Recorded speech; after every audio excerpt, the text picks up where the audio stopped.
saya pekerjaan Anda ini barokah. Kemudian yang terakhir saya beri ijazah tentang Al-Fatihah ya, karena ini surat yang populer. Kalau saya ijazahi Quran 30 juz pasti sampean nggak hafal. Atau ijazah surat Baqarah, kalau mau Baqarah mau. Ijazahi surat Baqarah mau 2 juz setengah. Mau Mas Asep?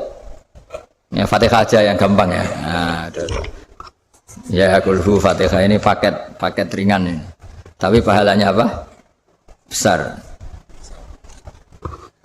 Ini beda ya, artinya selama ini mungkin Anda baca tapi monoton ya. Tapi ini saya bacakan teks aslinya tentang istilahnya itu mazaya itu kelebihannya Fatihah.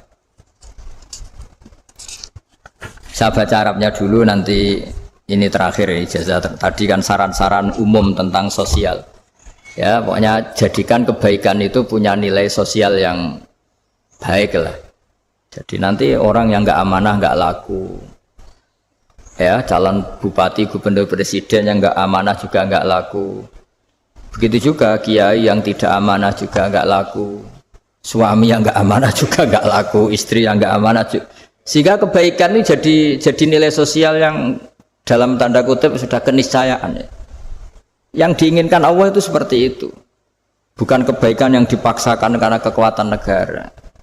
Maksudnya kalau bisa kebaikan itu tidak usah dipaksakan, memang satu apa ya, sudah satu kebutuhan. Tak cerita-cerita di negara maju itu, bahkan apapun jatuh itu nggak ada yang ngambil apa itu. Makanya gambarannya Mekah Medina kan gitu kan, barang jatuh nggak ada yang berani apa ngambil itu, saking sudah jadi sistem.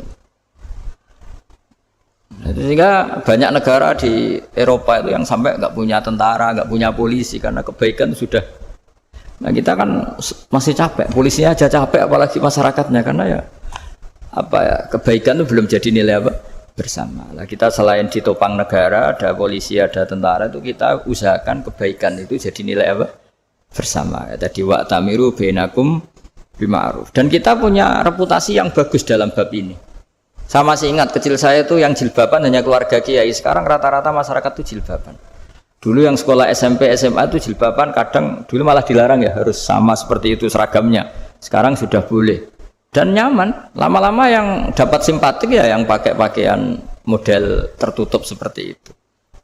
Lama-lama gampangane cara wong golek mantu ya golek yang seperti itu daripada yang blodor. Lama-lama jadi nilai bersama. Ya ingin saya seperti itulah. Di terminal juga sama. Orang mau makan cari warung yang kelihatan ada ayat kursinya, pakai jilbab, atau paling enggak dia enggak mungkin lah nyuguhkan yang tiren atau yang haram. Kan ada garansi sosial, ada apa? Ada garansi apa? Sosial. Dengan penampilan yang soleh itu kan, masa iya nyuguhkan oplosan babi gitu misalnya itu. Jadi nilai sosial itu harus ya tadi harus benar-benar jadi nilai, sehingga negara biar gak capek-capek. Polisi juga gak capek kan, karena tugasnya corong Jawa mau ngawat-ngawati tok, tapi sudah tidak perlu tegang karena kebaikan sudah jadi nilai apa bersama. Ya, ingat-ingat ya ayatnya tadi, wa'tamiru bainakum bima'ruf. Jadi kebaikan itu harus jadi nilai bersama. Iktimar itu menjadi urusan bersama. Makanya kalau kita rapat besar disebut apa? Muktamar. Muktamar itu urusan bersama. Ya tadi imamnya sholat juga menopang Gojek karena nggak lama-lama nopang Grab, nopang Kernet, nopang penjaga Indomaret, penjaga bensin, pom bensin. Nah dia hanya punya waktu 5 menit terus imamnya baca Baqarah kan. Iya imamnya mursyid, mungkin dia tambah lama tambah dapat aplaus dari muhibbinnya, tapi makmumnya dia tambah lama tambah dapat penghormatan dari pecintanya, tapi kitanya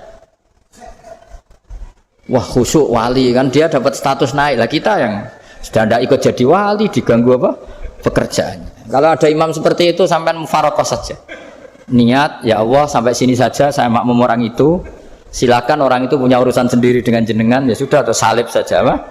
Nah, itu boleh kalau dalam fikih namanya apa mufaroqah. Mufaroqah itu niat, tapi kamu jangan langsung selonong mufaroqah, niat dulu pamit sama Allah bahwa sekarang mau mufaroqah. Tapi ya jadi sholat yang aneh kan, imamnya masih rukuk, kamu terus sujud, terus apa-apa selesai ya. Mungkin dalam pandangan itu orang lain ini maksudnya makmum gimana ini kok begini. Tapi sudahlah Allah Maha tahu. Nah, insya Allah dimaklumi.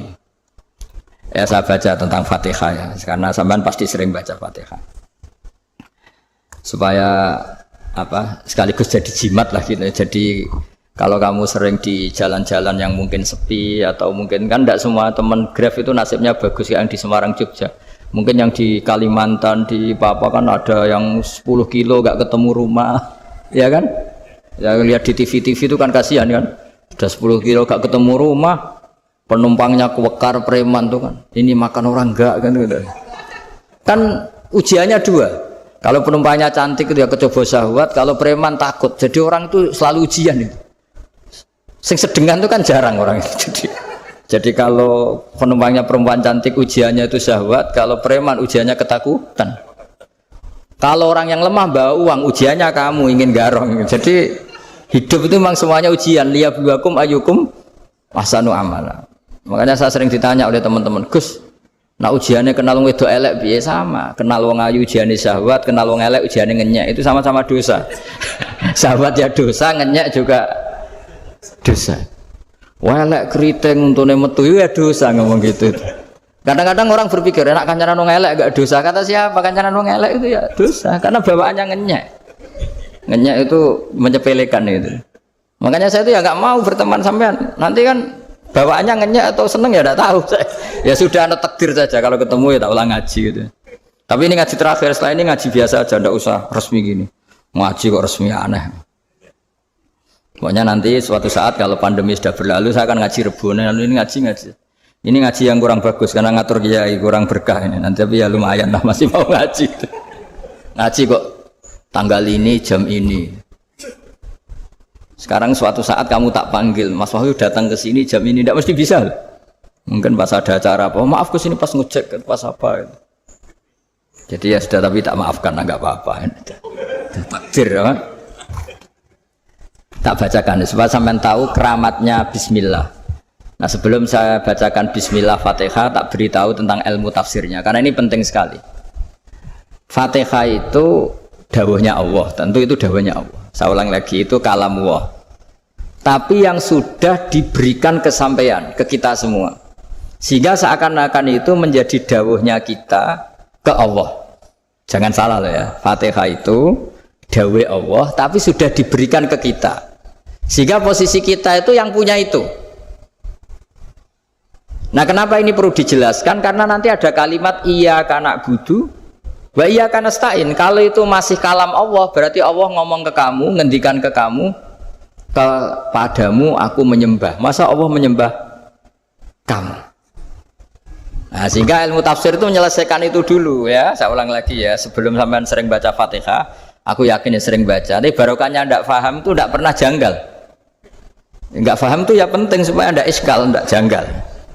Sebetulnya di kalimat itu ada yang janggal. Kalau Fatihah itu kalimatnya Allah atau kalam Allah, bagaimana dengan kata-kata iyyaka na'budu? Masa Allah ngendikan ke kita, kepadamu kami menyembah? Masa Allah menyembah kita? Maka penyelesaiannya secara ilmu tafsir gimana? Semua ulama mengatakan, bukan satu dua, semuanya mengatakan di Fatihah itu semuanya diberi kawalan kalimat. Saya ulang lagi ya, di Fatihah itu semuanya diberi awalan kalimat qulu, katakan wahai hambaku begini. Ya, katakan wahai hambaku begini. Nah, begini ini pelajaran dari Allah yang sudah diberikan ke kita.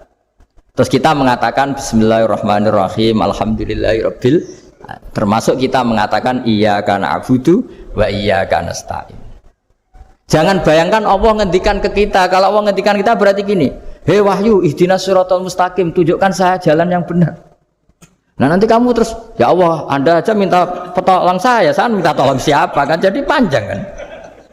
Ya, saya ulang lagi ya. Jadi itu di Ulumul Quran diterangkan gimana? Sebelum baca Fatihah, ya. Fatihah itu kalamullah, ngendikannya Allah, tapi yang sudah diajarkan ke kita dan sudah milik kita, sehingga kalimat itu menjadi milik kita. Tapi ya kalamullah, tetap kalamullah, tapi sudah menjadi milik kita. Udah paham ya? Ya pinter nah. Ya, karena kalau tanpa penjelasan seperti ini Anda akan iskal. Bagaimana Allah iskal itu janggal, bagaimana Allah mengatakan iya anak budu. Kan jadi aneh kan? Ya, jadi tak jelaskan secara ilmiah ya. Jadi kata ulama-ulama tafsir, ayat-ayat Quran seperti ini sebetulnya dimulai dari qulu apa? Meskipun enggak dilafatkan. Itu kan sama dengan qul huwallahu ahad Muhammad. Katakan kalau Tuhan itu satu. Ya namanya Quran itu kan kalam Allah membina nabinya, membina umatnya. Makanya dikatakan atau enggak, di sini tersembunyi kata qulu, katakan. Ya.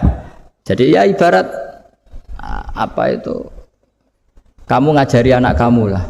Le, panggil jenengan bapak kula. Itu maksudnya anak itu kalimat itu kalimat kamu, tapi kamu ajarkan ke anak kamu. Terus anak kamu bilang, Pak jenengan bapak kulo. Nah, ketika kamu mengatakan jenengan bukan kamu mengatakan jenengan anakku, berarti anakmu itu bapakmu, kan lucu kan? Anak kamu ajari jenengan bapak kulo. Kamu engkau bapak saya. Terus anak kamu mengulang jenengan atau kamu bapak saya. Berarti itu kalimat yang kamu ajarkan, tapi sekarang sudah milik anak kamu. Kalau itu kalimat kamu kan lucu, masa anak kamu bilang bapak. Nah itu seperti itu. Jadi ulama memberi solusi atau jawaban iya karena abudu. Ya itu sebelumnya ada kata-kata qulu, katakan wahai hambaku, hubungan kamu dengan saya adalah katakan iya karena abudu wa iya karena nasta'in. Terus hubungan kamu dengan saya katakan juga dalam doamu ihdinas siratal mustaqim. Jelas ya, jadi itu kalam Allah yang sudah milik kita karena diajarkan Allah untuk kita. Dong ya? Ya dong, gak jelas ya. Tapi bagus, gak jelas tuh bagus. Kalau kamu jelas gak jadi di grab.